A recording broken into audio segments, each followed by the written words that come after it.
শুক্রবারে কোন সময়টি দোয়া কবুলের জন্য উপযুক্ত সময়? ইমাম যখন ইয়াতে বসেন, এই খুতবায় বসেন, তারপর থেকে শুরু করে তারপর তো একেবারে সূর্য ডুবা পর্যন্ত, এগুলো বিশুদ্ধ সময়, বিশুদ্ধ মত।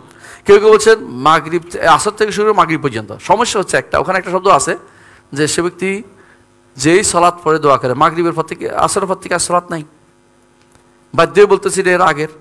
আবার যারা বলছেন না মাগরিব আসর পর থেকে হইতে পারে, তারপর সালাত তো এখানে দোয়া। বুঝতে পারছেন? মোট কথা এটাই, যতটুকু বুঝছি আমরা, যে মোট কথা হচ্ছে ইমাম সাহেব খতিবের বসা থেকে শুরু করে সূর্য ডুবা পর্যন্ত এই সময়টা দোয়া কবুলের সময়। আল্লাহর কাছে এই সময়টা সবসময় চাইবেন, ভালো কিছু দোয়া চাইবেন। জাযাকুমুল্লাহু খাইরান, বারাকাল্লাহু ফিকুম। আর কোনো